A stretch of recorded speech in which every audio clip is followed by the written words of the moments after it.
একটু আওয়াজ দাও। আর আর আর ঠিক আছে, ডেট কত বল?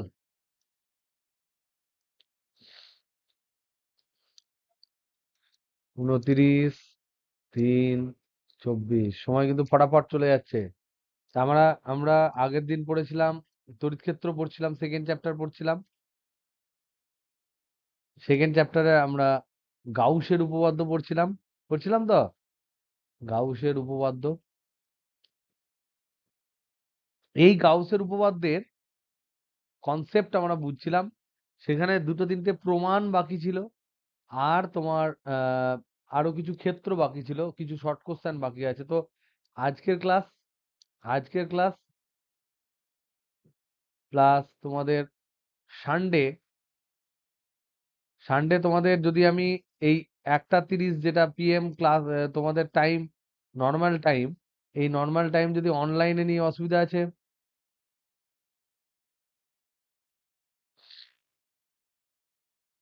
না, দাদা ক্লাসটা অফ করেই বলছি। তো তাহলে এটা অনলাইন করে দিচ্ছি, ঠিক আছে? যদি মেজরলি সবাই পারো তাহলে তো হয়ে গেল। আর যাদের এক দুজন হবে না, তারা রাত্রিবেলায় ভিডিওটা দেখে নেবে, আমি বিকেলের মধ্যে আপলোড করে দেবো। তাহলে এই দুটো ক্লাসে আমরা এই তড়িৎ ক্ষেত্র চ্যাপ্টারটা এবং এর যত ধরনের কোশ্চেন পরীক্ষায় পড়েছে, কি কি ধরনের কোশ্চেন পড়েছে, কোন কোন ইম্পর্টেন্ট টপিক, কোশ্চেন অ্যান্সার, সমস্ত কিছু আমরা ডিসকাস করার চেষ্টা করব। আজকে গাউসের থিওরেম করব। গাউসের থিওরেম আমরা আগের দিন পড়েছি, সেগুলো একটু অল্প অল্প করে হালকা করে রিক্যাপ করে নিই। রিক্যাপ হচ্ছে গাউসের উপপাদ্য,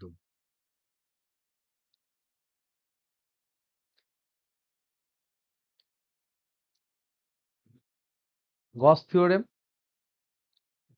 এবার গসের যে উপপাদ্য সেটা কি ছিল? বলছে যে যদি কোনো একটা বদ্ধ তল আমি নিই, এটা ধর বদ্ধ তল,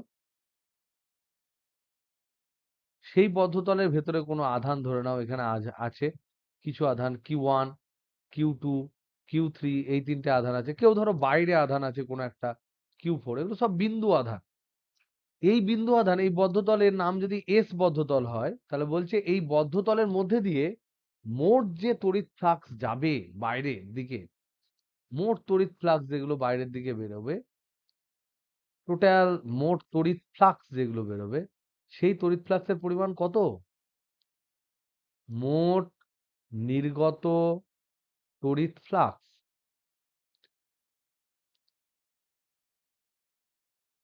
এটার মান কত? তড়িৎ ফ্লাক্সের মান কি বলেছে গাউসের উপপাদ্য? মোট নির্গত তড়িৎ ফ্লাক্স সমান কি? এর ভেতরে থাকা মোট আধানের কিউ এনক্লোজ যেটুকু থাকবে তার 1/ইপসাইলন গুণ। যদি শূন্য মাধ্যম হয় তাহলে 1/ইপসাইলন 0 হবে, অন্য কোনো মাধ্যম হলে 1/ইপসাইলন হবে। তার মানে এবার তড়িৎ ফ্লাক্স যেটা, সেটা হচ্ছে ফাই ইলেকট্রিক বা ফাই। ফাই মানে আমরা কি জানি?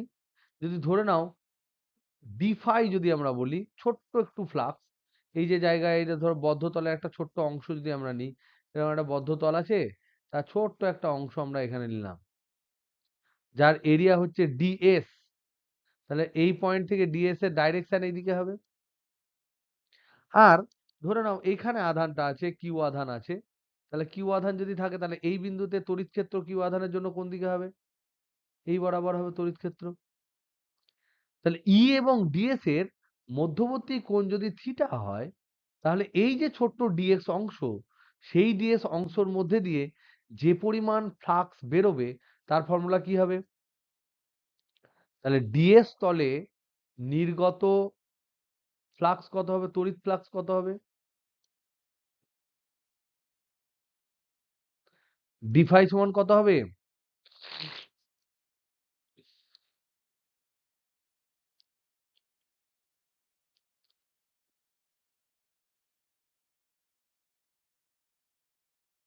বলো। ই ডট ডিএস হবে, ই ডট ডিএস হবে। তার মানে কি, এ ডট বি যদি হয় তাহলে তার মধ্যে অ্যাঙ্গেল তো থিটা হয়, তাহলে ডি ফাই সমান হবে ই ডিএস ইন্টু কস থিটা। তার মানে এইটা হলো আমার ফর্মুলা ই ডট ডিএস। তাহলে এটা ছোট্ট ডিএস অংশে, তাহলে সমগ্র তল দিয়ে নির্গত। এখান থেকে আমরা লিখতে পারি সমগ্র তল দিয়ে যদি নির্গত হয় তাহলে কি করতে হবে আমাকে? এই ডি ফাই কে ফাই করতে গেলে কি করতে হবে? নির্গত মোট তড়িৎ ফ্লাক্স যদি আমরা করি তাহলে কি করব? তাহলে ফাই পেতে হবে, তাহলে ইন্টিগ্রেশন ডি ফাই করতে হবে। এটা হচ্ছে ফাই টোটাল। তাহলে ইন্টিগ্রেশন ডি ফাই মানে ক্লোজ ইন্টিগ্রাল করতে হবে, কারণ এটা বদ্ধ তল। এটা হচ্ছে বদ্ধ তল, বদ্ধ তলের ইন্টিগ্রেশন হচ্ছে ক্লোজ করতে হবে। ক্লোজের এখানে একটা গোল করে দিলেই ক্লোজ হয়। সারফেসটার নাম হচ্ছে এস। তাহলে close integral S D phi এর জায়গায় আমি কি বসাতে পারি? ই ডট ডিএস। আর তোরা পড়িসনি কেউ? তাহলে কই বলতে পারছিস না? তাহলে বললি? বললাম না, আচ্ছা। তাহলে মোট নির্গত তড়িৎ ফ্লাক্স সমান এটা হবে। তাহলে গাউসের উপপাদ্যর গাণিতিক বিবৃতি কি? গাণিতিক রূপ আমরা কি পেয়েছি? গাণিতিক রূপ বা ম্যাথমেটিক্যাল চেহারা যেটা, সেটা আমরা বারবার ইউজ করছি কোন একটা সারফেসের জন্য। যদি এখানে Q1 Q2 আধান থাকে দুখানা এদিকে, তাহলে এস সারফেস হয়, তার জন্য গাণিতিক রূপ হচ্ছে ই ডট ডিএস, তার ক্লোজ ইন্টিগ্রাল সমান হচ্ছে 1/ইপসাইলন গুণ কিউ এনক্লোজড। এনক্লোজ মানে ভেতরে থাকা, এখানে ভেতরে থাকা, এই ক্ষেত্রে কত হবে? 1/ইপসাইলন Q1 প্লাস Q2, যারা ভেতরে আছে তাদের জন্য। তাহলে এই যে সূত্রটা, এই সূত্রটা আমরা আগের দিন প্রমাণ করিনি। কুলম্বের সূত্র থেকে গাউসের সূত্র আমরা প্রমাণ করিনি। আবার আরেকটা জিনিস দেখ, এই বাম পক্ষে এই যে জিনিসটা বোঝাচ্ছে, এই জিনিসটা হচ্ছে মোট তড়িৎ ফ্লাক্স, মোট নির্গত তড়িৎ ফ্লাক্স। আর এইটা যেটা বোঝাচ্ছে আধান, এগুলো হচ্ছে বদ্ধ তলের মধ্যে থাকা আধান, বদ্ধ তলের মধ্যে থাকা আধান। এবং যদি বাইরে কোনো আধান এখানে থাকতো Q3, তাহলে তার জন্য কি কোনো ফ্লাক্স এই তল মধ্যে দিয়ে বেরোতো? বাইরে, বুঝতে পারছো আমি কি কোশ্চেন করছি? বাইরের আধানটা আমি নিলাম না। গাউস বলেছে এনক্লোজ মানে হচ্ছে ভেতরে থাকা আধান, এটা হচ্ছে অভ্যন্তরে থাকা আধান। তাহলে বাইরের জন্য কেন কোনোটা নাই, নেয়নি? অভ্যন্তরে থাকা আধান। তাহলে বাইরে যদি কোনো বদ্ধতলের বাইরে কোনো আধান যদি থাকে, তাহলে তার জন্য ওই বদ্ধতলে মোট যে ফ্লাক্সটা হবে সেটা কত হবে? কোন একটা বদ্ধতলের বাইরে যদি আধান থাকে, সেই আধানের জন্য নেওয়া হবে না, তার মানে ওটা কত কন্ট্রিবিউট করেছে? জিরো, শূন্য। তার মানে দুটো জিনিস এখানে আমাদের প্রমাণ করতে হবে। তাহলে দুটো প্রামাণ্য জিনিস আমাদের সামনে আছে, দিস আর ভেরি ইম্পর্টেন্ট। তাহলে দুটি প্রামাণ্য জিনিস আছে, আমাদেরকে প্রমাণ করতে হবে। একটা হচ্ছে, এক নাম্বার হচ্ছে যে এই যে গাউসের উপপাদ্যটা লেখা হলো, সেটা আমাদের জানা আগের যে থিওরি, সেটা হচ্ছে কুলম্বের সূত্র। সেই কুলম্বের সূত্র থেকে, কুলম্বের সূত্র থেকে গাউসের সূত্রের প্রতিষ্ঠা, এটা একটা ইম্পর্টেন্ট। আর দু নাম্বার পয়েন্ট কি? দু নাম্বার পয়েন্ট হচ্ছে যে কোনো বদ্ধতলের বাইরে থাকা, বাইরে থাকা কোনো আধানের জন্য, কোনো আধানের জন্য বদ্ধতলের মধ্যে দিয়ে, বদ্ধতলের মধ্য দিয়ে প্রবাহিত মোট তড়িৎ ফ্লাক্স সমান কত? সমান শূন্য হবে। এই যে স্টেটমেন্ট, এই যে বিবৃতি, এই বিবৃতির প্রমাণটা দরকার। তাহলে এই দুটো জিনিস দিয়ে আজকের আমরা ক্লাস শুরু করব। সুতরাং আজকে বলো। দুটো করা যায়, ওটা একই জিনিস উল্টে দিলেই হবে। ওটাও বই দেওয়া আছে, ওটা তোমাদের না হয় হোমওয়ার্ক দিলাম, ওটা পরীক্ষায় ফেলবো। আর একটা হচ্ছে গাউসের সূত্র থেকে কুলম্বের সূত্র। এই আমি উপরের দুটো যদি করে দিই, তাহলে পরেরটা তোরা নিজেরাই ঘরে বসে করতে পারবি। এই দুটো আজকে আমরা প্রমাণ করব। এটা থাকবে হোমওয়ার্ক। এই তিনটের মধ্যে যে কোনো একটা পরীক্ষায় শিওর আসবে। তাহলে এইগুলো হচ্ছে আমাদের আজকের আলোচ্য বিষয়। তাহলে ফার্স্ট আমরা করি, কুলম্বের সূত্র ব্যবহার করে গাউসের সূত্রটা প্রতিষ্ঠা করব। তাহলে প্রথম হচ্ছে 1 নাম্বার টপিক, কুলম্বের সূত্র ব্যবহার করে গাউসের উপপাদ্য। এটা করার জন্য আমরা কি ধরে নেব? আমরা ধরে নেব কি কি? ধরে নেব যেগুলো লাগবে। 1 নাম্বার হচ্ছে একটা বদ্ধ তল নেব। আর 2 নাম্বার হচ্ছে তলের মধ্যে আধান নেব। কারণ গাউসের সূত্রে বাইরের কোনো আধানের কথা বলা হয়নি, সুতরাং তলের অভ্যন্তরের আধানই শুধুমাত্র নেব। তাহলে তাই নিই। তাহলে একটা তল নিলাম, এরকম বদ্ধ তলের ছবি আঁকলাম, ধর এরকম। এটা হচ্ছে বদ্ধ তল। আর এখানে কিছু আধান নিলাম, এটা ধর Q1 আধান, এটা ধর Q3 Q2 আধান, এটা ধর Q3 আধান, কোনো একটা নিলাম। সবগুলো আধান নিলাম। আর এই বদ্ধ তলের নাম দিলাম S।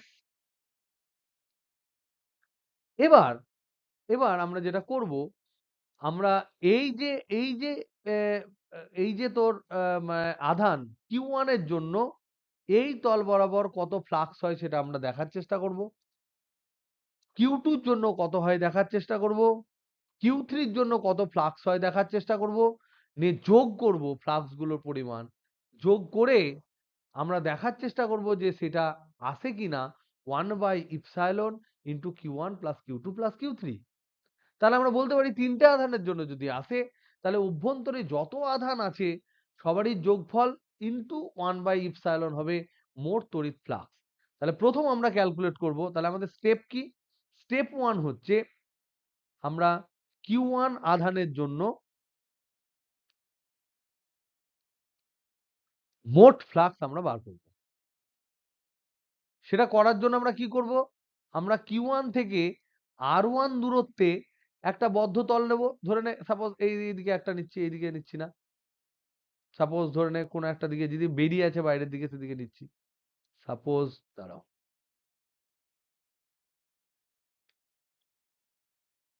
যে কোনো জায়গা থেকে নিলেই হবে।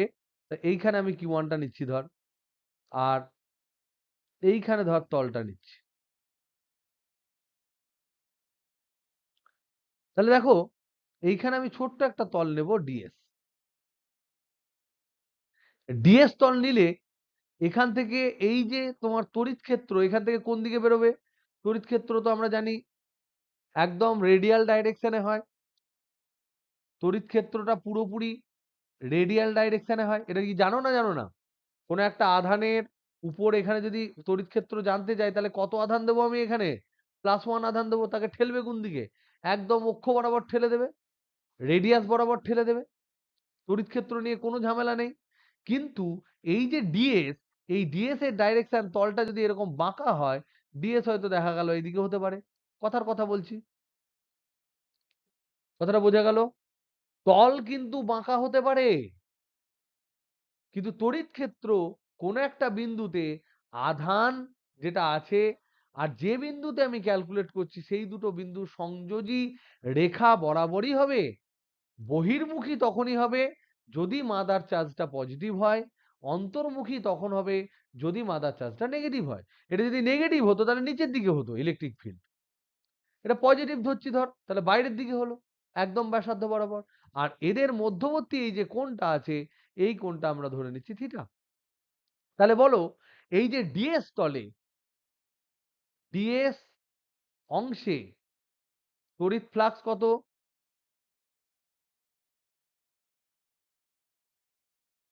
ডিএক্স অংশে তড়িৎ ফ্লাক্স কত হলো? ডিফাই ধরছি, ডিফাই 1 Q1 এর জন্য হচ্ছে ডিফাই 1 ধরছি। তাহলে ডিফাই 1 সমান কি হয়? ফর্মুলা কি? ই ডট ডিএস। এ কি বুঝতে পারছিস না বুঝতে পারছিস না? এবার ই ডট ডিএস মানে কি? E into ds into cos theta. এবার আমাকে বলো ই মানে কি? ই এখান থেকে R1 দূরত্ব যদি আমরা নিই, যদি R1 দূরত্ব নিই, তাহলে R1 দূরত্বে Q1 থেকে R1 দূরত্বে কোনো একটা বিন্দুতে তড়িৎ ক্ষেত্রের মান কত হবে? ই সমান কত হবে? এটা কোন কোন সূত্র থেকে পাবো? 1/4 pi epsilon into Q1 by R1 square. এটা কে দেয়? এইটা দেয় কুলম্ব। তাহলে এটা কুলম্বের সূত্র থেকে পাওয়া। তাহলে এই ই এর জায়গায় আমি এই কুলম্বের সূত্র ব্যবহার করে দেবো এখানে, এই ই এর জায়গায়। তাহলে পাবো কি? তাহলে পাবো ডি ফাই ওয়ান সমান ই এর জায়গায় বসাচ্ছি, দেখো 1/4 pi epsilon into Q1 by R1 square. এটা হলো E DS into cos theta. তাহলে এবার দেখো তো এখানে আমি এরকম লিখতে পারি কিনা?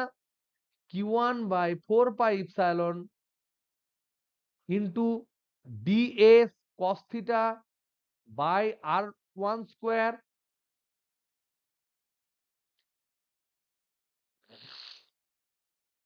এটা আমরা লিখতে পারি না পারি না?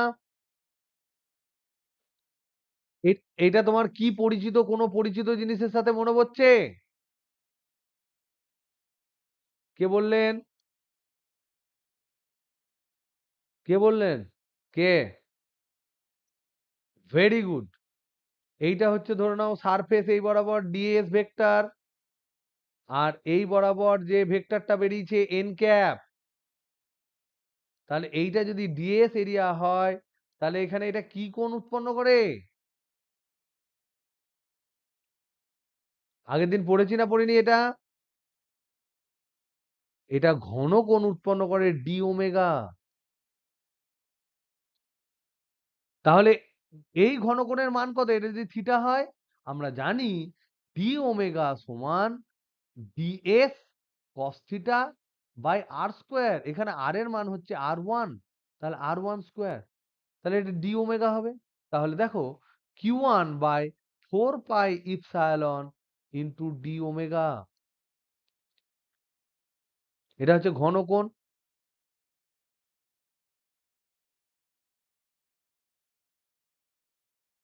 তাহলে এবার দেখো এই যে ডান পক্ষে, এই ডান পক্ষে কে কে কনস্ট্যান্ট?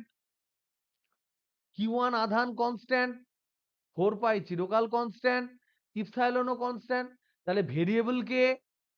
ঘনকোণ। যত তোমার এরিয়া বেশি নেবো, ডিএস বেশি নেবো, তত ঘনকোণ বেশি হবে। যত ডিএস ছোট নেবো, তত ঘনকোণ কম কম হবে।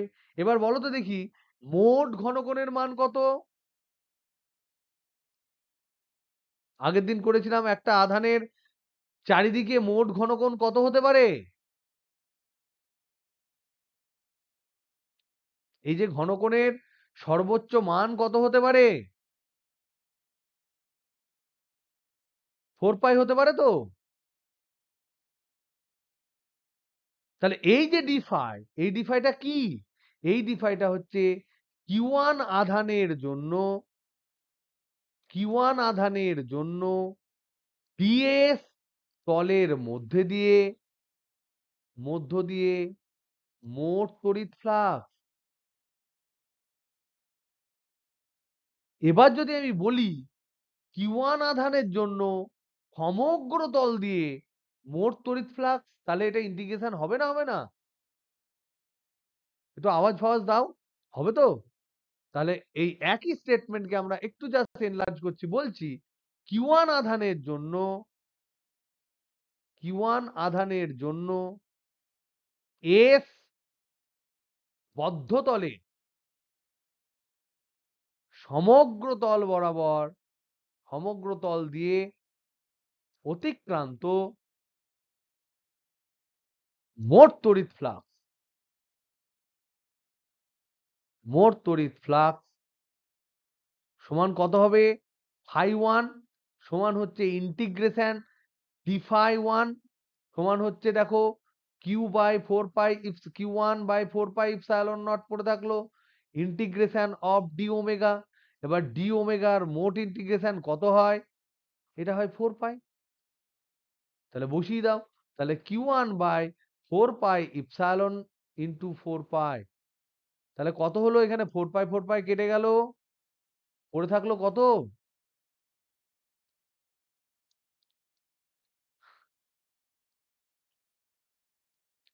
তাহলে মোট ফ্লাক্স শুধু কিউ ওয়ান এর জন্য কত হলো? Q one by epsilon. তাহলে কিউ টুর জন্য কত হবে? কিউ থ্রির জন্য কত হবে? Q three by epsilon. তাহলে কিউ ওয়ান এর জন্য আমি এটা পেলাম। অতএব অনুরূপভাবে প্রমাণ করা যায় কিউ টু আধানের জন্য মোট তড়িৎ ফ্লাক্স সমান হবে Q two by epsilon. Q three আধানের জন্য কি হবে? ডট ডট ডট ডট দিয়ে লেখো কিউ থ্রি বাই ইপসাইলন। তাহলে এটাও আমরা লিখতে পারি যে কিউ থ্রি আধানের জন্য হবে মোট ফ্লাক্স হচ্ছে ফাই থ্রি সমান হবে কিউ থ্রি বাই ইপসাইলন। অতএব অতএব ওই বদ্ধতলের মধ্যে থাকা মোট আধান Q one plus Q two plus Q three এর জন্য মোট বহির্নির্গত তড়িৎ ফ্লাক্স সমান কত হবে? ফাই টোটাল সমান ফাই ওয়ান। একদম তাই, একদম তাই। তাহলে phi one plus phi two plus phi three সমান হচ্ছে দেখো Q one by epsilon plus Q two by epsilon plus Q three by epsilon. তার মানে তুমি যেটা বললে সেটা এলো one by epsilon into Q one plus Q two plus Q three. তাহলে ফাই টোটাল সমান এটা পেলাম। এটাই তো গাউসের উপপাদ্য।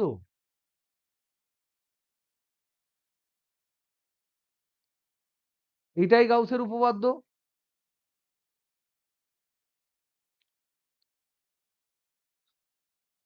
প্রমাণ হলো না? হলো না? প্রত্যেকে বুঝতে পেরেছো?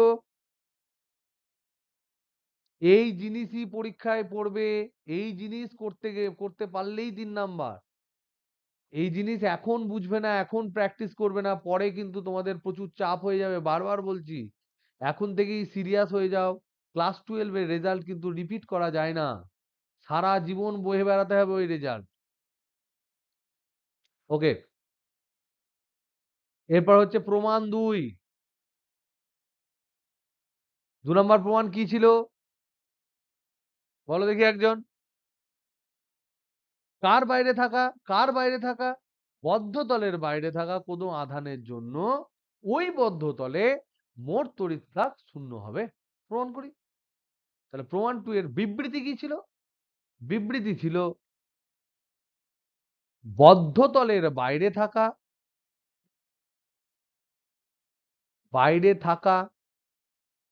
কোনো আধানের জন্য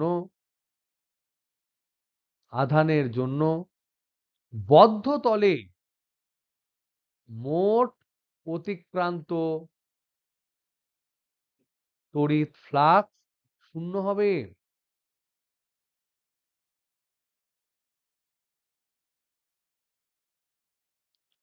তাহলে প্রমাণ করব। এই প্রমাণ করার জন্য কি কি নেব, কি ধরবো আমরা? বলো কি নেওয়া উচিত? একটা বদ্ধ তল নেব, আর কি নেব, একটা বাইরের আধান নেব, আর তো কিছু দেয়নি, এই দুটোর মধ্যেই প্রমাণ করতে হবে। তাহলে বদ্ধ তল, এখানে একটা বদ্ধ তল নিলাম, আর এখানে ধরে নাও একটা বাইরের আধান নিলাম কিউ। নিতে পারি না পারি না?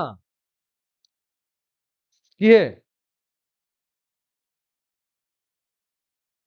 এবার দেখো, এবার দেখো, এই বদ্ধতলের মধ্যে দিয়ে যখন এই দিক দিয়ে এখানে ধরে নাও আমি একটা ডি ওমেগা 3D কোণ করলাম,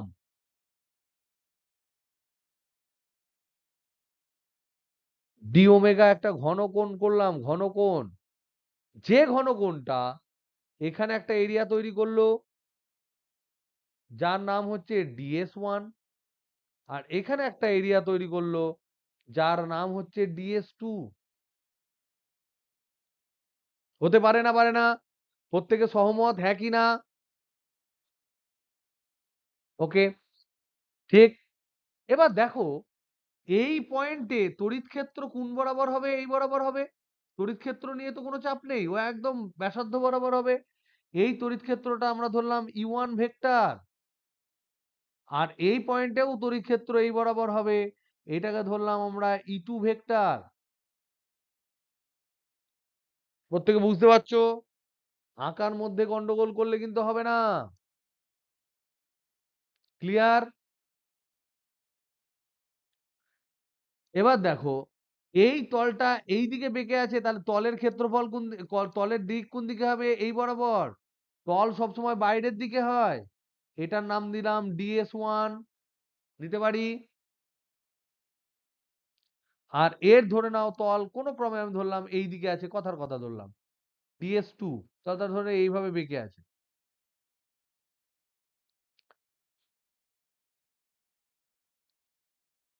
এবার এই যে মধ্যের লাইন, মধ্যে যে লাইনটা গেছে, এই লাইন বরাবর পড়বে E1 আর E2। এই লাইনের সাথে ধরে নিলাম এই এই S1টা কোণ করেছে ধরে নিলাম θ1, আর এ কোণ করেছে ধরে নিলাম θ2।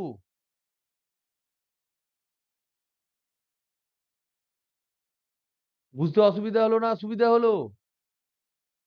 ওই যে কেন্দ্রগামী সরলরেখা, তার সাথে DS2, এটা DS2 কোণ করেছে θ2, DS1 কোণ করেছে θ1। ঠিক আছে? আর ধরলাম কি, এখানের বিন্দুটা ধরলাম, এই বিন্দুটার নাম ধরলাম ধরে নাও পি বিন্দু, আর এই বিন্দুটার নাম ধরলাম ধরে নাও আর বিন্দু, আর আধান যেখানে আছে এটা ধরলাম ধরে নাও ও বিন্দু। আর আমরা ধরলাম ওপি সমান হচ্ছে R1 দূরত্ব, আর ও আর সমান ধরলাম R2 দূরত্ব। এই ধরাটুকু যদি ক্লিয়ার হয়, তাহলে বাদ বাকিটা কিন্তু ইজি হয়ে যাবে। এই ধরাটা যদি করতে পারো ক্লিয়ার, তাহলে বাদ বাকিটা ইজি হয়ে যাবে। এই আঁকাটা কি বুঝতে পেরেছো? কোন জায়গাটায় ডাউট হচ্ছে বলো? পুরোটাই আমি ছবি এঁকে দেবো পরের পাতায়, কিন্তু এখন কোন জায়গাটা ডাউট হচ্ছে বল, এক্সাক্ট কোন জায়গাটা? বুঝতে পেরেছো? বাদ বাকি দেখো পরের পাতায় আমি এঁকে দিচ্ছি। দুটো দুটো দুটো কি বললি? DS1, ওটা তো তল তল, তলটা তলের দিক তো তলের বহির্মুখী হয়, ভিতরের দিকে তো আর তলের দিক হবে না। ক্ষেত্রফলে, হ্যাঁ। এই হচ্ছে ধর বদ্ধতল এস, এই হচ্ছে আমার আধান কিউ, এই বিন্দুটা ও নিয়েছি। ধরে নে এরকম একটা অ্যাঙ্গেল নিয়েছি, অ্যাঙ্গেলটা ঘন কোণ নিয়েছি ডি ওমেগা। এখানে যে পয়েন্টটা নিয়েছি, এই বিন্দুটার নাম হচ্ছে পি বিন্দু। এখানে যে পয়েন্ট নিয়েছি এই বিন্দুটার নাম দিয়েছি আর বিন্দু। এবার এর সেন্ট্রাল লাইন যেটা, এই যে এখান থেকে এইটুকু দূরত্ব নিয়েছি R1, আর এখান থেকে এইটুকু দূরত্ব নিয়েছি R2। এখানে যে ক্ষেত্রফল ভেক্টর, তার ডাইরেকশন এরকম কোনো একটা ডাইরেকশনে হবে DS1। আগেরটা ব্যাকা ছিল বলে নিচের দিকে হয়েছিল। এই অ্যাঙ্গেলটা হয়েছে θ1। আর ইলেকট্রিক ফিল্ডের ডাইরেকশন এইদিকেই হবে E1। আর এখানে যে সারফেসটা হয়েছে তার ধর ইলেকট্রিক ফিল্ডের ডাইরেকশন এইদিকেই হবে E2। আর ধর সারফেসটার ডাইরেকশন এইদিকে হলো DS2। কথার কথা, হতেই পারে। আর এদের দুজনের মধ্যে অ্যাঙ্গেল হচ্ছে, এখানে ধরেছি θ2। এইটুকু এঁকেছি। এটুকু বোঝা গেছে? তাহলে এবার আমরা লিখতে পারি, ক্লিয়ার? তাহলে এবার আমরা লিখতে পারি বাইরে থাকা এস বদ্ধতলের বাইরে থাকা কিউ আধানের জন্য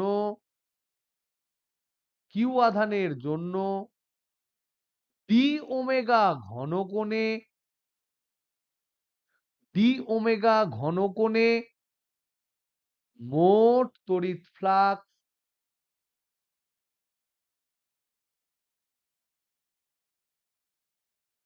ডি ফাই সমান, একটা হবে ডি ফাই ওয়ান, এটা হচ্ছে পি বিন্দুতে, ব্র্যাকেটে লেখো পি বিন্দুতে, প্লাস ডি ফাই টু, ব্র্যাকেটে লেখো আর বিন্দুতে।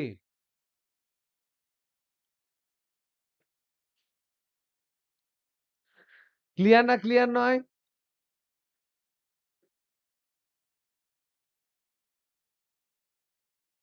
এবার দেখো ডি ফাই ওয়ান সমান কি ডট কি লিখবো? আমরা জানি ডি ফাই সমান হয় ই ডট ডিএস। তাহলে ডি ফাই ওয়ান সমান কি লিখবো? না, ই ওয়ান ডট ডিএস ওয়ান। দেখো ভালো করে, ঠিক আছে? কারণ এটা ই ওয়ান, এটা ই টু। তাহলে এটার জন্য আমরা লিখবো E one dot DS one. আর এটার জন্য কি লিখবো বলতো? E two dot DS two. তাহলে ডট প্রোডাক্ট হলে কি হয়? কস থিটা হয়। তাহলে এটা কি হবে? ই one DS one cos theta one. হবে না? হবে না? ঠিক। কিন্তু এখানে এই যে থিটা, ই আর ডিএস এর মধ্যে অ্যাঙ্গেল কত? শুধু থিটা ওয়ান, না 180 ডিগ্রি মাইনাস থিটা ওয়ান নয়? তাহলে এটা থিটা ওয়ান লেখা যাবে না। বা কারুর যদি এই দিকে বাইরের দিকে এই দিকে বেরিয়ে আসে, তাদের 180 ডিগ্রি প্লাস থিটা ওয়ান হবে। যাদের এই দিকে ডিএস টা ধর বেরিয়ে এসছে, এই বরাবর যাদের ডিএস ওয়ান বেরিয়ে এসছে, তাদের ক্ষেত্রে কত হবে? 180 ডিগ্রি প্লাস থিটা ওয়ান হবে। আমার এই দিকে এসছে বলে আমি বলছি 180 degree minus theta one. Clear? তাহলে কস আমার ছবি অনুযায়ী 180 ডিগ্রি মাইনাস থিটা ওয়ান। কারণ আমরা জানি এ ডট বি সমান এ বি কস থিটা।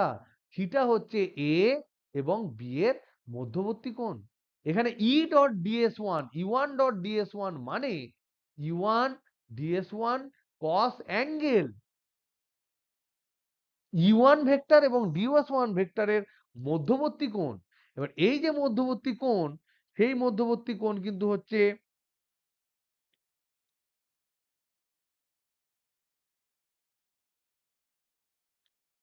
এই মধ্যবর্তী কোণের মধ্যে যে অ্যাঙ্গেলটা হচ্ছে, সেটা আমাদের ধরে নেওয়া জিনিসের মধ্যে এইটা যেহেতু থিটা ওয়ান ধরেছি, তাহলে এটা 180 ডিগ্রি মাইনাস থিটা ওয়ান হচ্ছে। কিন্তু বলো তো দেখি, ই টু, এই ই টু ডিএস টু টা কত হবে? E two dot DS two, E two DS two cos theta two. না, 180 ডিগ্রি কেন? এ তো ডাইরেক্ট, এই তো অ্যাঙ্গেল এইটু, শুধু থিটা টু। ওখানে কিন্তু 180 ডিগ্রি কোনো গল্প নেই। কারণ কারণ আমি এই লাইনের সাথে এই অ্যাঙ্গেলটাকে ধরেছি থিটা ওয়ান, এইটুকু আমি থিটা ওয়ান ধরেছি। কিন্তু অ্যাঙ্গেল কার কার মধ্যে ই ডট ডিএস করলে ই এইদিকে ডিএস এইদিকে, তাহলে এই অ্যাঙ্গেলটা তো আমার অ্যাকচুয়াল অ্যাঙ্গেল ডট প্রোডাক্টে। এটা তো বলার চেষ্টা করছিলাম, ধর এই জায়গার মধ্যে এই পি বিন্দুতে আছে এইদিকে ই আর এইদিকে তো ডিএস, ডিএস ওয়ান, কিন্তু আমি অ্যাঙ্গেল তো ধরেছি এইটা দি থিটা, থিটা ওয়ান, তাহলে এই অ্যাঙ্গেলটা কত হবে? 180 ডিগ্রি মাইনাস থিটা ওয়ান হবে না ই ওয়ান এর ক্ষেত্রে?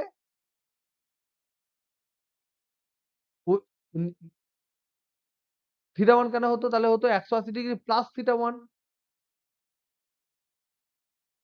কোন দিকে? ওই দিকে তো হবে না, এটা যদি সারফেস হয় ডিএস এর ডাইরেকশন তো আউটসাইডে হয় সবসময়, সারফেসের বাইরের দিকে হয়, ও তো ভিতর দিকে ঢুকতে পারে না ডিএস এর ডাইরেকশন। একটা তলের ক্ষেত্রফল ভেক্টর যেটা, সেটা তো বাইরের দিকে হয়, বদ্ধ তলের ক্ষেত্রফল ভেক্টর বাইরের দিকে হয়। আর তুই বলছিস এই দিকে হলে, এইদিকে ডিএস ওয়ান হলে, তাহলে এইটা হতো, এইটা আমি থিটা ওয়ান ধরতাম, তাহলে এটা কত হতো? 180 degree plus theta two, theta one হতো। কিন্তু কোনোদিন তো ডিএস এইদিকে হবে না, এটা তো ইনসাইড, এইদিকে তো হবে না। কিন্তু এই যে ই টুর জায়গায় এইদিকেই ডিএস টু আর এইদিকে ধর ই টু, তার মানে এদের মধ্যে অ্যাঙ্গেল পাতি একদম থিটা টু হচ্ছে কস থিটা টু। এই জায়গাটাতেই অঙ্কটা লুকিয়ে রয়েছে, এই জায়গাটাতাই, এই জায়গা, এই লাইনটাই হচ্ছে মেন, এটা হচ্ছে মেন লাইন, মেন কনসেপ্ট এখানেই লুকিয়ে রয়েছে। ওকে, তাহলে বলো কস 180 ডিগ্রি মাইনাস থিটা ওয়ান সমান কত? মাইনাস কস থিটা ওয়ান, জানো না? জানো না? 2 × 90 ডিগ্রি করো, মাইনাস থিটা ওয়ান করো, সাইনের অল সাইনের ঘরে পড়ছে, তাহলে মাইনাস কস থিটা ওয়ান হয়। তাহলে ডিফাই, ডিফাই সমান আমরা পেলাম কি? E one DS one cos 180 degree minus theta one plus E two DS two cos theta two. তাহলে এইটা হচ্ছে কস, এইটার সমান মান হচ্ছে মাইনাস কস থিটা ওয়ান। তাহলে বসিয়ে দিই, তাহলে এটা হচ্ছে minus E one DS one cos theta one, আর এটা কত হচ্ছে? Plus E two DS two cos theta two. এবার দেখো এই ই ওয়ান, এবার কুলম্বের সূত্র ব্যবহার করো। কুলম্বের সূত্র যদি আমরা ব্যবহার করি তাহলে কি পাবো? এখানে কিউ আধান, এখান থেকে আর ওয়ান দূরত্বে এখানে হচ্ছে ই ওয়ান, আর সেকেন্ডটা কি? এখানে কিউ আধান, এখান থেকে আর টু দূরত্বে হচ্ছে এখানে হচ্ছে ই টু। তাহলে ই ওয়ান সমান কত? 1/4 pi epsilon Q by R one square, হবে না? হবে না?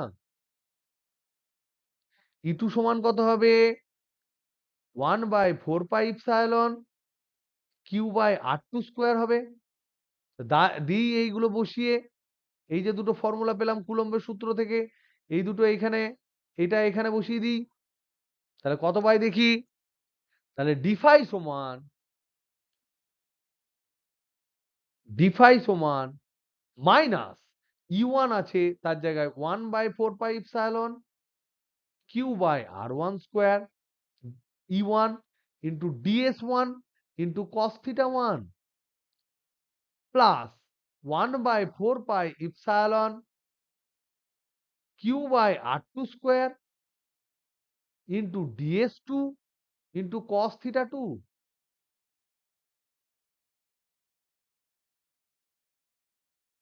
DS two into cos theta two. দেখো তো এটাকে এরকম লিখতে পারি কিনা?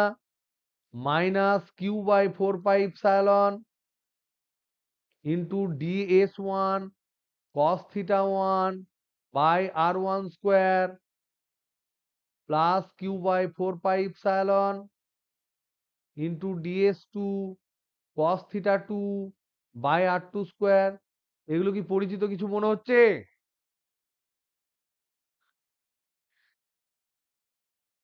দুটোই ডি ওমেগা, কারণ ঘনকোণ একই ঘনকোণ থেকে তৈরি হয়েছে। তাহলে এইটা সমান হলো minus Q by 4 pi epsilon into D omega plus Q by 4 pi epsilon into D omega. তাহলে আলটিমেটলি কত হলো? তো একই ঘনকোণ থেকেই তো শুরু করেছি। ঘনকোণ মানে কি? 3D কোণ। দেখো এখান থেকেই আমরা শুরু করেছি। দুটো ঘনকোণ একই হবে বলেই তো লাইনটা এরকম দিয়ে দিয়েছি, এ অ্যাঙ্গেল। এবার এখানে সারফেস ফেলেছি, দেখ এরকম একটা, এরকম একটা। তাহলে এ যা ঘনকোণ তৈরি করেছে এখানেও তাই ঘনকোণ তৈরি হবে। ঘনকোণ তো সেই আমার ডি ওমেগা, ওটা দিয়ে আমি শুরু করেছি, ডি ওমেগা। তাহলে আমরা দেখতে পাচ্ছি ডি ওমেগা ঘনকোণে 0। তাহলে এই ডি ওমেগা যদি এই দিকে নিতাম তাহলে কত হতো? তো 0 হতো। বুঝতে পারছো না পারছো না? এই ডি ওমেগা যদি এই দিকে নিতাম আমি তো যে উল্টো এইদিকে নিলেও 0 হতো। তাহলে আমি পুরো টোটাল ফ্লাক্স কত হবে?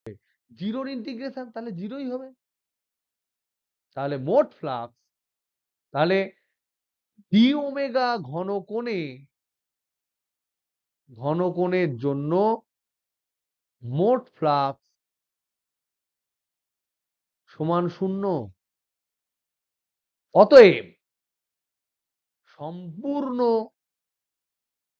সম্পূর্ণ বদ্ধতলের জন্য, বদ্ধতলে কিউ আধানের জন্য, যে কিউ আধানটা বাইরে অবস্থিত সেই কিউ আধানের জন্য মোট তড়িৎ ফ্লাক্স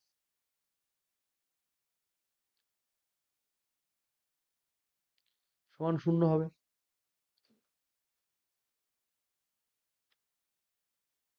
প্রমাণিত। ওকে, কি বোঝা গেল? ওকে, তো এই দুটোর মধ্যে একটা কিন্তু পরীক্ষায় পড়বেই পড়বে, 100% পড়বে, শিওর। এবার আমরা আমরা পড়ছিলাম আগের দিন, তাহলে থার্ড যেটা আছে যে গাউসের সূত্র থেকে কুলম্বের সূত্র, এটা তোমাদের হোমওয়ার্ক। একটু বই পড়ো, প্রত্যেকে একটু বই পড়ো। বই পুরো একজন স্যার পড়ানো অসম্ভব, পুরো সব জিনিস। ভালো ছেলে তারাই হয় যারা স্যারের কাছে হিন্টস নিয়ে জিনিসপত্র বুঝে তারপর ঝপাঝপ বইগুলো সেই টাইমে পড়ে নেয় এবং খাতায় যে সমস্ত জিনিসগুলো লেখার দরকার সেগুলো লেখে, পুরো বইটাকে খাতায় তুলে দেয় না। এবং যে যে জায়গাগুলো পড়া হচ্ছে সেখান থেকে খুচরো খাচরা দু একটা অঙ্ক টুকটুক করে প্র্যাকটিস করে, তবেই তোমার কিন্তু ইকুয়েশন মনে থাকবে, না হলে ভুলে যাবে। ওকে, দেখো এবার আমরা আমরা দেখো তোমাদের মনে আছে কিনা, আমি তোমাদেরকে একটু হিন্ট দিই বা বা মনে করিয়ে দিই যে আমরা গাউসের সূত্রের প্রয়োগ করছিলাম। প্রয়োগ করতে গিয়ে আমরা প্রথম দেখলাম একটা বিন্দু আধানের জন্য করলাম। বিন্দু আধানের জন্য আর দূরত্বে তড়িৎ ক্ষেত্র বার করলাম। কি পেলাম? এরকম যদি কিউ আধান হয়, আর দূরত্বে তড়িৎ ক্ষেত্র বার করার জন্য একটা গাউসীয় তল নিয়েছিলাম। তল নিয়ে আমার তড়িৎ ক্ষেত্র মান কত বেরিয়েছিল? 1/4 pi epsilon Q by R square বেরিয়েছিল, যেটা কুলম্বের সূত্র, সেটাই পেয়েছিলাম। তো এটাই অ্যাকচুয়ালি গাউসের সূত্র থেকে কুলম্বের সূত্র। ওকে, এটাই অ্যাকচুয়ালি গাউসের সূত্র থেকে কুলম্বের সূত্র। এটা বুঝতে পারলে না পারলে না? তাহলে আমরা এটা করেই দিয়েছিলাম তোমাদের, জাস্ট আমি একবার বলে দিলাম, মনে করিয়ে দিলাম। তারপর আমরা করেছিলাম একটা রেখা উৎসের জন্য। রেখা উৎসের জন্য, রেখা উৎস মানে কি? একটা লাইন থাকবে, সেই লাইনে পুরো আধান থাকবে, এগুলোতে প্লাস প্লাস প্লাস প্লাস পুরো আধান এখানে ছড়ানো থাকবে। রেখা উৎস যখন অসীম দৈর্ঘ্যের হয়, অসীম দৈর্ঘ্যের যখন হয়, তখন তো মোট আধান আমরা বলি না, তখন আমরা কি ধরে নিই? একদম তাই। একক দৈর্ঘ্যে আধান বা আধানের রৈখিক ঘনত্ব ধরি, তখন আমরা ধরি একক দৈর্ঘ্যে আধান। দৈর্ঘ্যে আধান বা এটাকে বলা হয় আধানের রৈখিক ঘনত্ব। রৈখিক ঘনত্ব এটাকে আমরা ধরেছিলাম আগের দিন ক্যালকুলেশনে ল্যামডা। যদি এটা ল্যামডা হয়, তাহলে এখান থেকে আর দূরত্বের কোনো একটা বিন্দুতে, পি বিন্দু যদি আমরা নাম দিই, সেই পি বিন্দুতে তড়িৎ ক্ষেত্র কত পেয়েছিলাম? ই সমান কত পেয়েছিলাম? মনে আছে কারোর? 1/4 পাই ইন্টু 2 ল্যামডা বাই আর পেয়েছিলাম এটা। এটা যদি অসীম হয়, এবার তারপর আমরা দেখেছিলাম, এবার এখানে তোমাদেরকে কিছু হিন্ট দিচ্ছি, এটা যদি সসীম হয়, যদি ধরে নাও সসীম হলো, অসীম নয়, নট ইনফাইনাইট,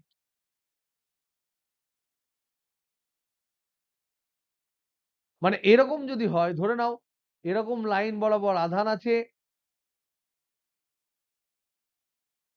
এরকম লাইন বরাবর আধান আছে এবং তার ঠিক মধ্যবিন্দু থেকে আর দূরত্বে, এটা ধরে নাও মধ্যবিন্দু, মধ্যবিন্দু থেকে আর দূরত্বে কোন একটা বিন্দু পি বিন্দু আছে, এটা ধরে নাও পি বিন্দু।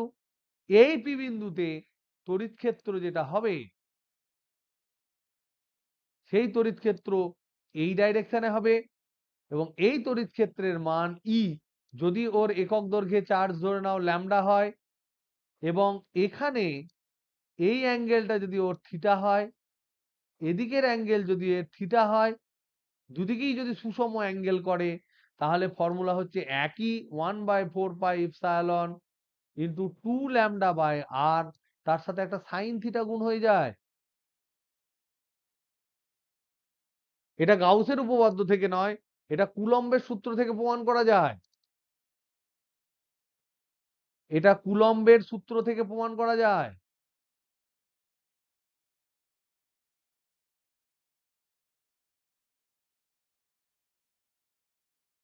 এটা তোমার ট্রাই করো, যদি ট্রাই করে না পারো তাহলে আমি করে দেব, আর যদি ট্রাই না করো তাহলে এই ফর্মুলাটা মনে রেখো, এটা ডিরেক্ট এই কোশ্চেনটা পড়ে অনেক সময়।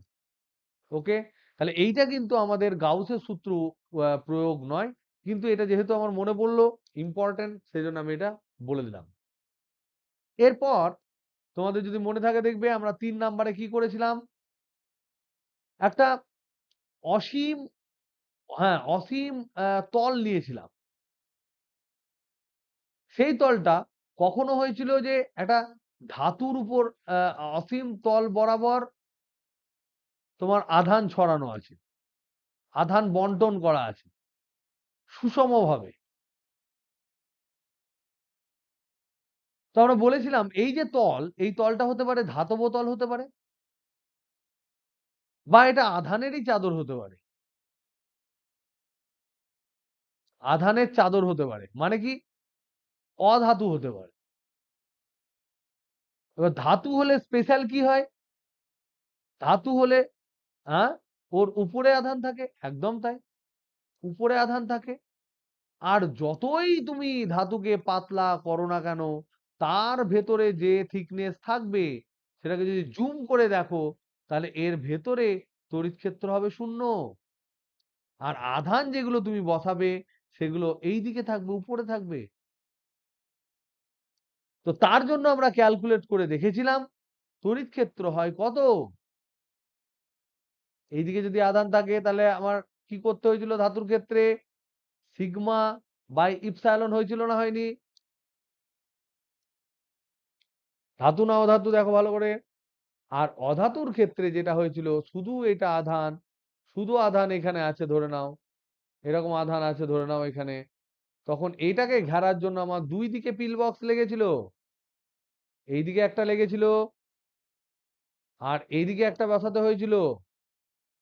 আর এর ক্ষেত্রে শুধু একদিকে ঢেকে দিলেই হয়েছিল। এর ক্ষেত্রে ফর্মুলা হচ্ছে E equal to sigma by 2 epsilon. যদি এটা অসীম দৈর্ঘ্যের হয়। ওকে, এইটুকু পর্যন্ত আমরা ডিসকাস করেছিলাম। এবার আজকে আমরা ডিসকাস করব একটা ধাতব গোলক, 4 নাম্বার। একটি গোলক, এই গোলকটা হতে পারে এ, 4 নাম্বারের অপশন এ, এটা হতে পারে ধাতব গোলক, বা এই গোলকটা হতে পারে বি, আধান দিয়ে তৈরি গোলক। আধান দিয়ে তৈরি গোলক মানে কি, কি করে এটাকে মনে রাখবে, ফিল করবে কি করে? এটা মনে করে রাখো যে এটা হচ্ছে মতিচুরের লাড্ডু। মতিচুরের লাড্ডু, যেখানে প্রতিটি মতিচুরের দানা হচ্ছে আধান।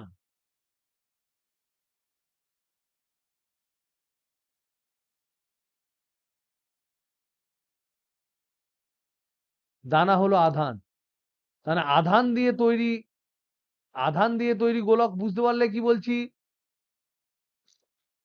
মতিচুরের লাড্ডু খেয়েছো সবাই? পছন্দ না পছন্দ নয়? কটা খেতে পারবি? হ্যাঁ, তাহলে আর কি। মোটামুটি 20-25-এর উপর বললে না হয় ঠিক ছিল। আমি একখানা খাবো। তাহলে আধান দিয়ে তৈরি গোলক মানে হচ্ছে, যে আধান দিয়ে তৈরি গোলক মানে হচ্ছে আধান আধান আধান আধান আধান, সব আধান, এগুলো এগুলো সব জুড়ে জুড়ে জুড়ে জুড়ে জুড়ে জুড়ে একটা ধরে নাও গোলক হয়েছে। আর ধাতব গোলক মানে কি, একটা ধাতু আছে, তার উপর তুমি আধান দিয়েছো। তাহলে কোথায় থাকবে আধান? ধাতুর ক্ষেত্রে আধান কোথায় থাকে? তাহলে ভিতরে কিউ এনক্লোজ কত? তাহলে ভিতরে তড়িৎ ক্ষেত্র কত? তাহলে তাহলে এইটাই হচ্ছে সব থেকে ইম্পর্টেন্ট ব্যাপার, যে আধান, ধাতুর ক্ষেত্রে আধান বাইরে থাকে, ভিতরে কিন্তু কোনো তুমি তড়িৎ পাবে না, ভিতরে কোনো তড়িৎ ক্ষেত্রও পাবে না, কোনো আধানই নাই, তো ক্ষেত্র কি পাবে? তাহলে এই ধাতব গোলকটা আমরা আলোচনা করি, আর আধান দিয়ে তৈরি তৈরি গোলক আলোচনা করলে আমাদের এই চ্যাপ্টারের থিওরি কমপ্লিট হয়ে যাবে। খুব ইজি, একদম পাতলা। আর এখানে এটা ছবিটা দেখতে কিরকম, এই ছবিটা দেখতে এটা যদি গোল হয়, তাহলে এটা হচ্ছে ছবি এরকম,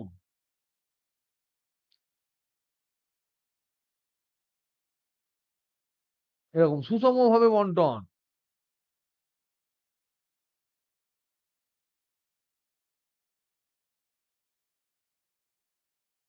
এই একটা হচ্ছে এইটা, একটা হচ্ছে এইটা।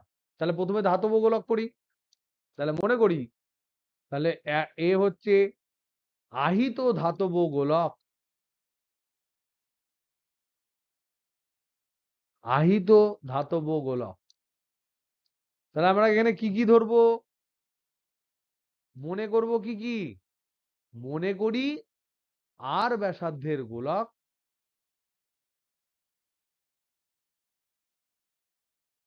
আমাদের মনে রাখতে হবে এটা হচ্ছে ধাতব গোলক।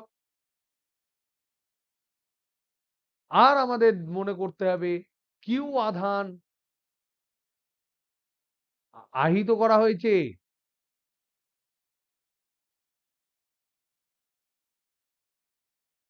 এটুকু আমরা মনে করেছি। তারপর আমরা ছবি আঁকবো,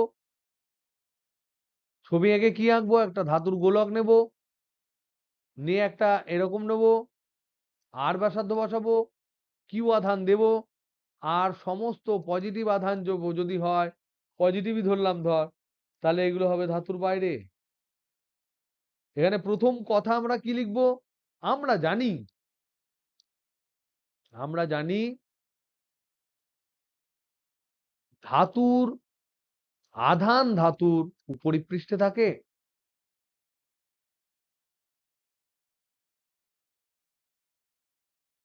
পৃষ্ঠে থাকে।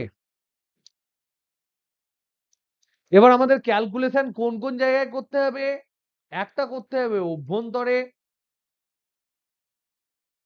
একটা করতে হবে সারফেসে তলে, আর একটা করতে হবে বাইরে।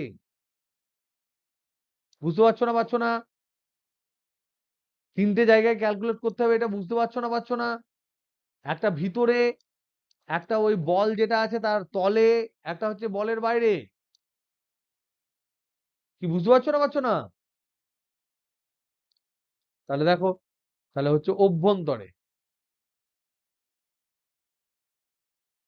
অভ্যন্তরের জন্যে এইটা ধরে নাও গোলক, আধান আছে বাইরে,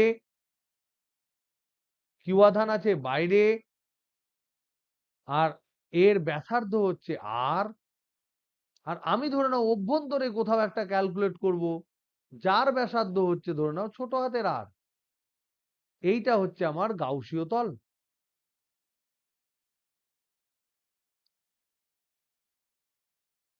তাহলে দেখো, এখানে এই যে গাউসীয় তল নিয়েছি, এখানে যদি গাউসের উপপাদ্য ব্যবহার করি তাহলে কি হবে? গাউসের উপপাদ্য ব্যবহার করলে কি হবে? গাউসের উপপাদ্য কি? ক্লোজ ইন্টিগ্রাল ই ডট ডিএস সমান কিউ এনক্লোজড বাই ইপসাইলন। এখানে এই যে গাউসীয় তল এস, তার ভিতরে আধান কত?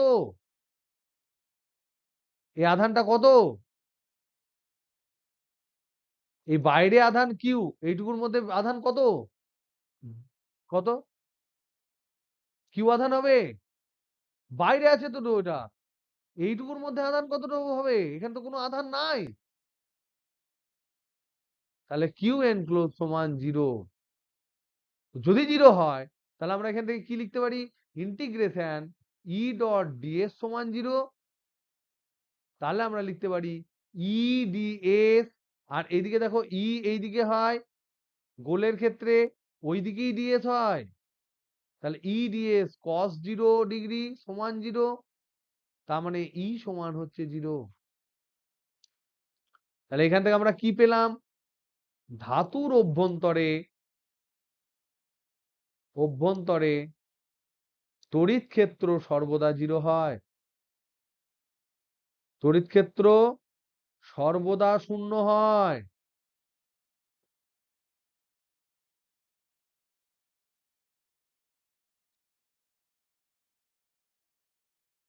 এটা বোঝা গেল না? বোঝা গেল না? ক্লিয়ার?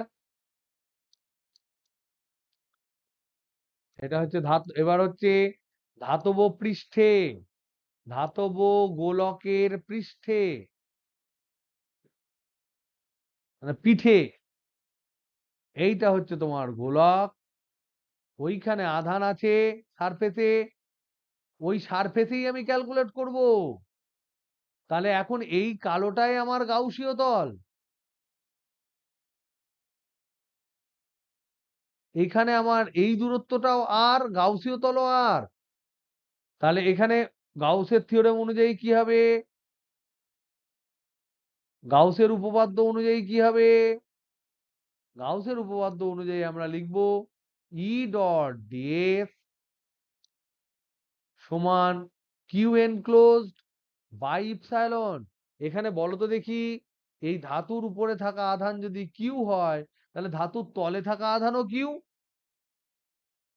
তাহলে এখানে হবে কিউ এনক্লোজ সমান হবে কিউ। জাস্ট ওটাকে ঘিরে নিয়েছে, ধাতুর উপরেই আছে আর জাস্ট ওটাকে ঘিরেছে। তাহলে এখানে আমি বসাবো পাতি কিউ বাই ইপসাইলন।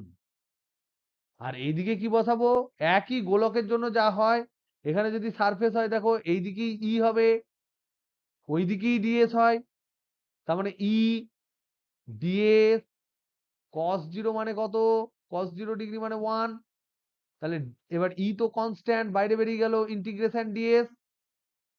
তাহলে এখান থেকে লিখতে পারি ই বাইরে বেরিয়ে গেল, integration DS, close integration DS সমান হচ্ছে কিউ বাই ইপসাইলন। আর কস 0 মানে তো 1। তাহলে ডিএস সমান কত হবে? সমগ্র তলের ক্ষেত্রফল আর দূরত্বে থাকা বৃত্তের গোলকের সমগ্র তলের ক্ষেত্রফল কত হবে? 4 পাই বড় হাতের আর স্কোয়ার। তাহলে বসাও ই ইন্টু 4 পাই আর স্কোয়ার, और ই ইন্টু 4 পাই আর স্কোয়ার সমান হচ্ছে কিউ বাই ইপসাইলন। তাহলে এখান থেকে আমি পাচ্ছি ই সমান 1/4 pi epsilon into Q by R square. এটা হচ্ছে ধাতুর পৃষ্ঠে।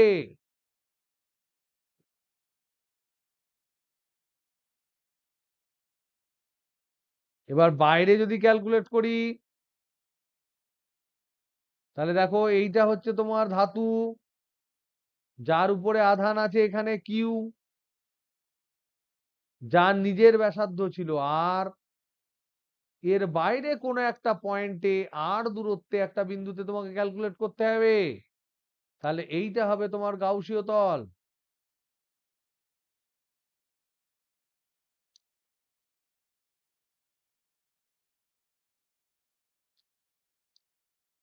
তাহলে এখানে আধান আছে কিউ, তাহলে এই গাউসীয় তলের মধ্যবর্তী কত আধান আছে?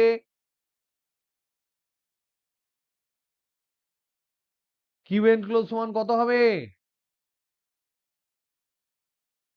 গাউসীয় তলের বদ্ধ তলের মধ্যে কত আধান আছে? বড় হাতের কিউ, আর তো কিছু নেই। তাহলে এখানেও হচ্ছে কিউ এনক্লোজ সমান হচ্ছে কিউ, সরি কিউ বড় হাতের কিউ, কিউ এনক্লোজ সমান হচ্ছে কিউ। আর এখানে আর এর জায়গায় এই দূরত্বটা হচ্ছে আর, দূরত্বটা হচ্ছে আর।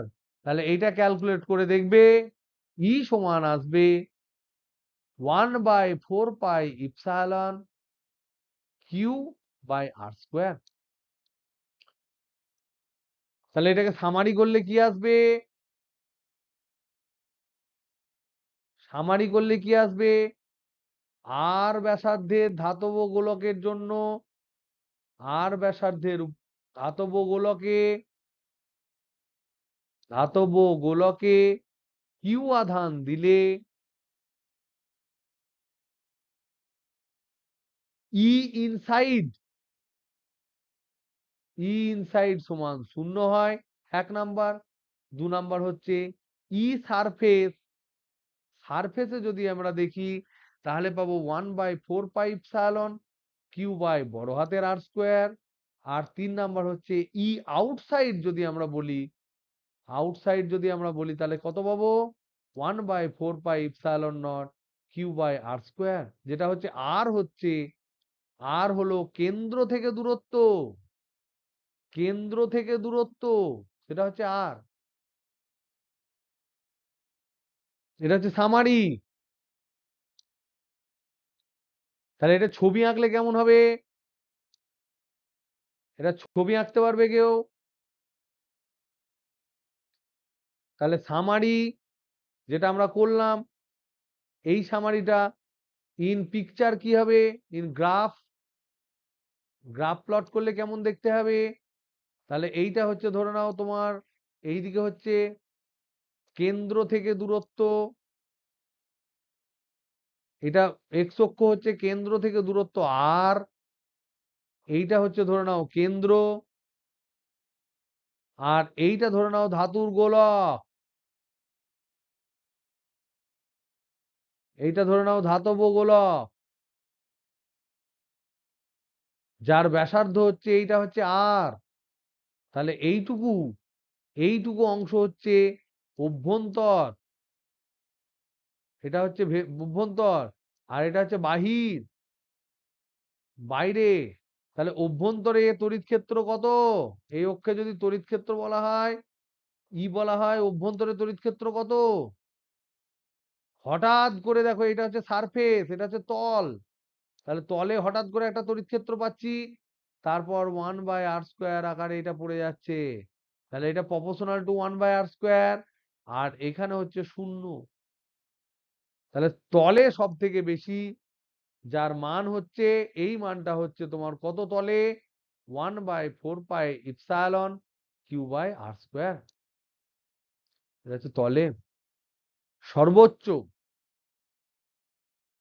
তারপর যত দূরে দূরে যাচ্ছি তত কমে কমে যাচ্ছে। বোঝা গেল? এটা বোঝা গেল না? বোঝা গেল না?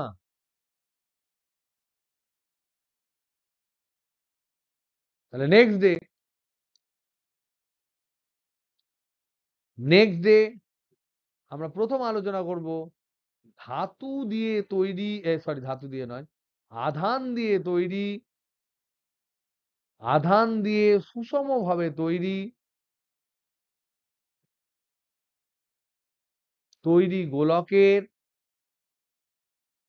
অভ্যন্তরে, তলে এবং বাইরে তড়িৎ ক্ষেত্র কেমন হবে,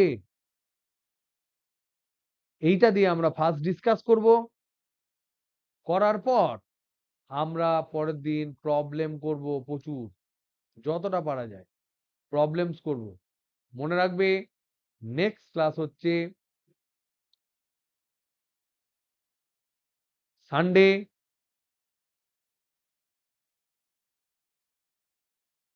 120। তোরা তো ঘরে করবি, তাহলে একটা করে দিই,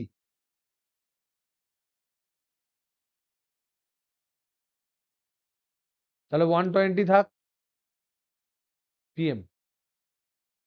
ওকে, এটা মোটামুটি 1 ঘন্টা 20 মিনিট, 1 hour 20 মিনিট মতো আমি ক্লাস নেব, অনেক অঙ্ক করাবো। একটু প্লিজ তোমাদের কাছে রিকোয়েস্ট, প্লিজ পড়াশোনাটা করো, পড়াশোনা করো। পড়াশোনা করা ছাড়া তোমাদের আর কোনো কাজ নয়, নেই। পড়াশোনাটা করো প্লিজ, পড়াশোনা করো, অঙ্ক করো, ডাউট জিজ্ঞেস করো, স্যারদেরকে খাটাও। স্যারদেরকে না খাটালে বেসিক্যালি কোনো লাভ তোমাদের হবে না। তাহলে এই বক্তব্য রেখে আজকে আমরা ছুটি নিচ্ছি। Good night.